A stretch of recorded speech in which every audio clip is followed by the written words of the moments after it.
Hello friends, आप सबका एक बार फिर से स्वागत है फटाफट मैथ्स की क्लास में। आज हम बात करेंगे परसेंटेज यानी प्रतिशत के बारे में, जो एक बहुत ही इंपॉर्टेंट टॉपिक है। और इस टॉपिक के बहुत सारे शॉर्टकट्स आपको इंटरनेट पे मिल जाएंगे, यूट्यूब पे मिल जाएंगे।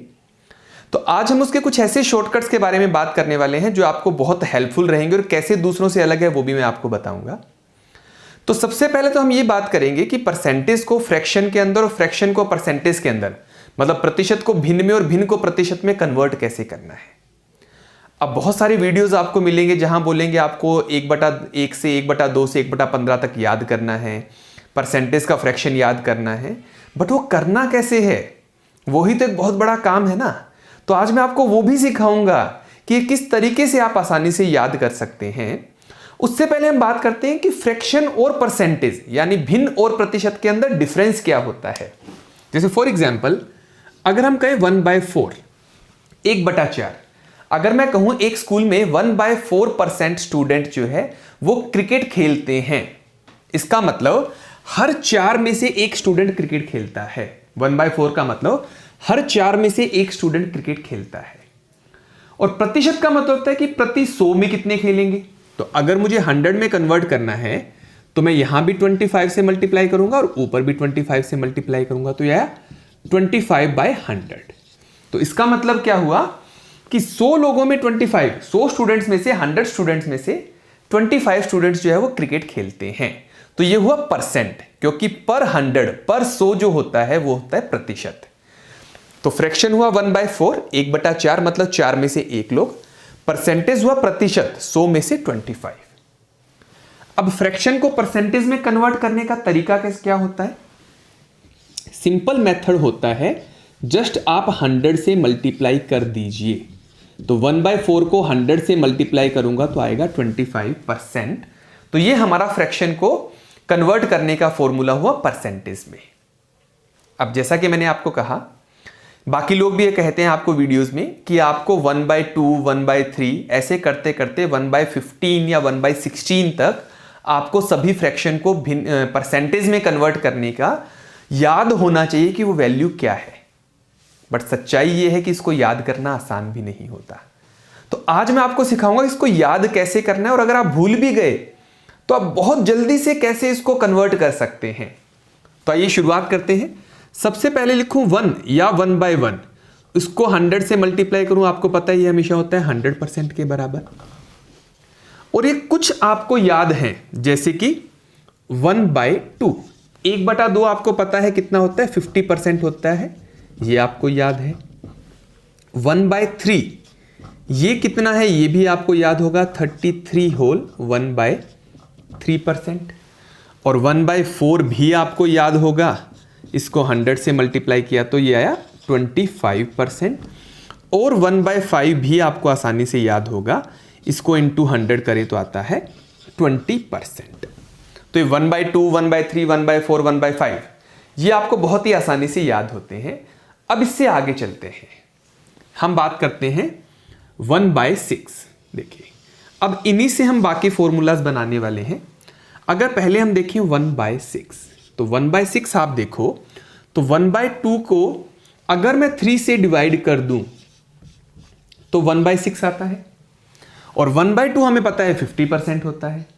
तो अगर 1/2 50% होता है, 1/6 जो कि इसका 3 से भाग देने पर आता है, तो 50 को 3 से डिवाइड कर दीजिए, आया 16 होल 2/3%, या इसको और परसेंटेज में लिखना है तो 16.66%। अब मुझे अगर लिखना है 1/8, तो 1/8 आपको पता है 1/4 का हाफ जो है वो 1/8 होता है। तो 25% का हाफ मतलब 12 1/2%, या 12.5% जो है वो 1/8 हो गया। 1/9 की तरफ चलते हैं। 1/9 मतलब 1/3 इंटू 3। तो मतलब अगर मैं इसको 3 से डिवाइड कर दूं तो हमारी वैल्यू आ जाएगी। तो इसको 3 से डिवाइड करेंगे कितना आएगा, 11 होल 1/9%। या इसको फर्दर सोल्व करना है तो क्या आएगा, 11.11%। 1/9। 1/10 आपको इजीली याद होगा ही कि 1/10 फिर भी जो है वो 10% होता है। बट स्टिल अगर इससे सोल्व करना है तो 1/5 का हाफ 1/10 होता है, तो 20% का हाफ जो है 1/10 होगा, दैट इज 10%। अभी 1/4 से हम आगे और क्या कैलकुलेट करेंगे, हम कैलकुलेट करेंगे 1/12। अब 1/12 जो है वो 1/4 को 3 से डिवाइड और करेंगे तभी तो 12 आएगा, क्योंकि 4 × 3, तो यहां डिनोमिनेटर है तो इसको भाग देना पड़ेगा। तो 25% है 1/4, तो 1/12 कितना होगा, इसको मैं लिख सकता हूं 1/4 × 3, मतलब इसको 3 से डिवाइड करना है, तो ये आएगा 8 होल 1/3%, या इसको आगे लिख सकते हैं 8.33%।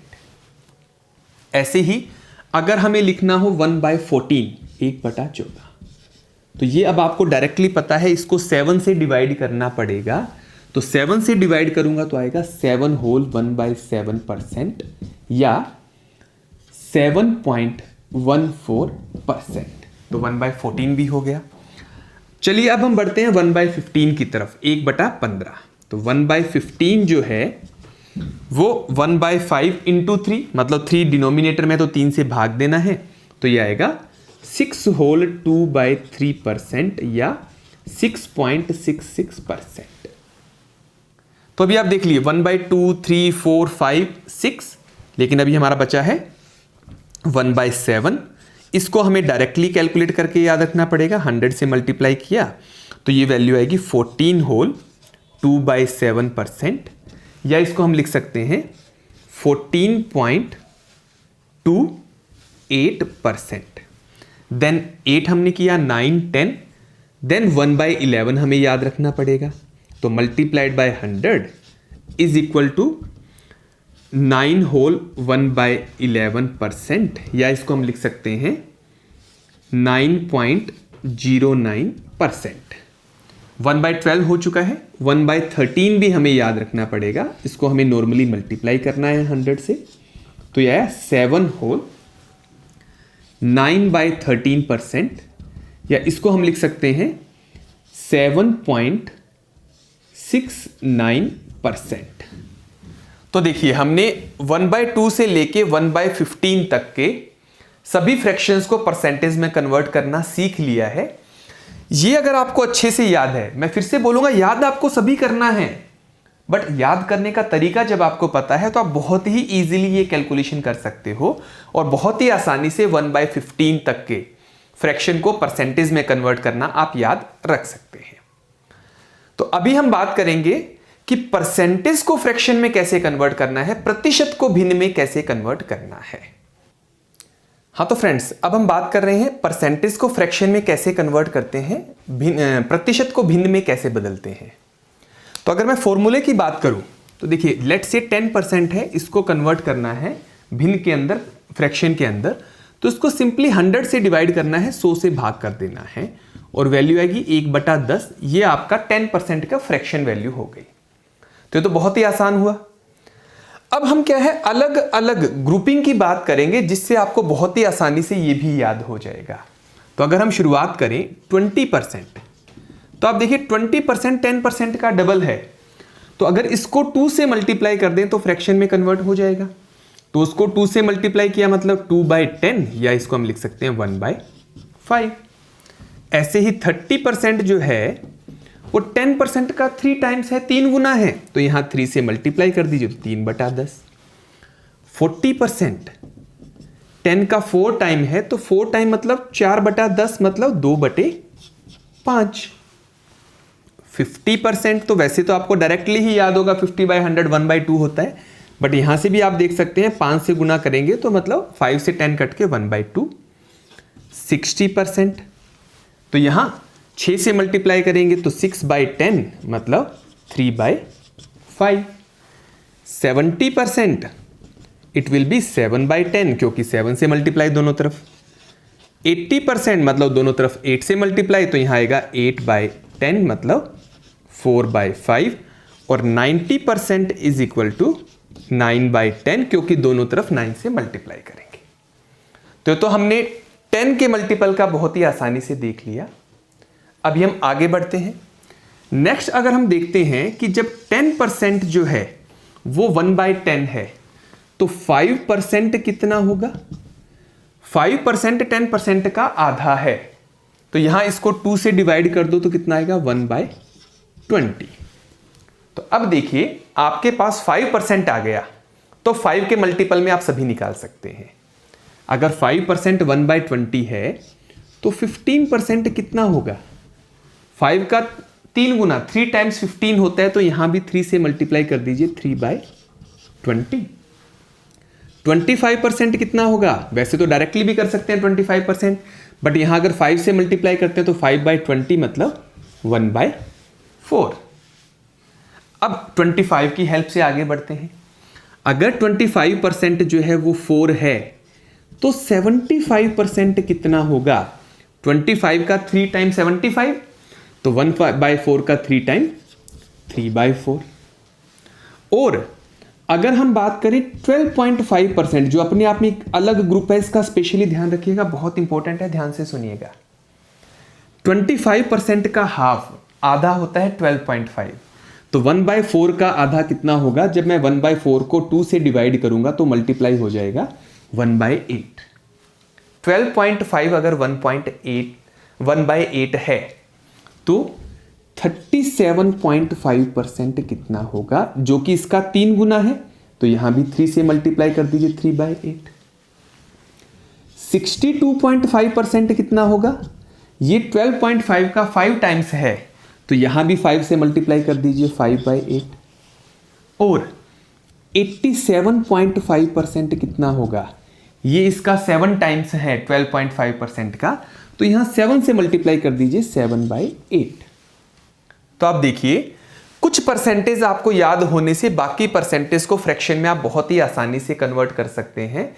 जैसे यहां मैंने अभी आपको 25 तक का बताया, मान लीजिए आपको 35% भी निकालना है, तो 5 अगर 1/20 है, 35% 5 का 7 टाइम्स है, तो यहां भी 7 से मल्टीप्लाई कर दीजिए, आएगा 7/20। तो ये हमने परसेंटेज को फ्रैक्शन में कन्वर्ट करना सीखा। और जब आप प्रैक्टिस करोगे, तो ये तो मैंने कुछ एग्जांपल्स दिए, और भी एग्जांपल्स इनके हो सकते हैं जो आप बहुत ही आसानी से कैलकुलेट कर सकते हैं। तो अभी हम एक क्वेश्चन देखेंगे कि किस तरह से उस क्वेश्चन को हम बहुत ही आसानी से सोल्व कर लेंगे, क्योंकि अभी हमें ट्रिक्स आती हैं। तो देखिए ये क्वेश्चन अभी हम बहुत ही आसानी से सोल्व कर पाएंगे। देखने में थोड़ा मुश्किल लग रहा है, पर देखिए कितने फटाफट हम इसको सोल्व कर लेंगे। सबसे पहले हमें पता है कि 7 होल 9/13% जो है उसको हम लिख सकते हैं 1/13। तो 1/13, और ऑफ का मतलब होता है मल्टीप्लाई, तो multiply by 1456 is equal to 87.5%। 12.5% is 1/8, तो 87.5% इज 7/8 मल्टीप्लाइड बाय 1232 प्लस, इसको हम क्या लिख सकते हैं? 1/3 मल्टीप्लाइड बाय 6831। बस अब हमें इसे सोल्व कर लेना है, बहुत ही आसान है। चलिए सोल्व करते हैं। 13 1 1 2 8 1 5 4 3 2 2 7 7। चलिए आगे बढ़ते हैं। इसको हम लिख सकते हैं x plus 112 is equal to, अब इसको 7 से मल्टीप्लाई कर दीजिए, 28 37 10 प्लस 2277। आगे बढ़ते हैं। इसको हम क्या लिख सकते हैं? x इज इक्वल टू, इन दोनों को पहले ऐड कर दे, तो 15 का 5 3 3, और ये 112 उधर जाके माइनस में हो जाएगा। That's all. अब क्या करना है? माइनस कर दीजिए। तो x इज इक्वल टू, यहां आया 3 4 2 3 3243। बहुत ही आसानी से हमने इसको सोल्व कर लिया। तो फ्रेंड्स, अगर आपको मेरी वीडियोस पसंद आ रही हैं तो मेरे चैनल को सब्सक्राइब जरूर कीजिएगा, मेरी वीडियोस को लाइक कीजिएगा, शेयर कीजिएगा, और कमेंट बॉक्स में अपना फीडबैक जरूर दीजिएगा। So thank you so much.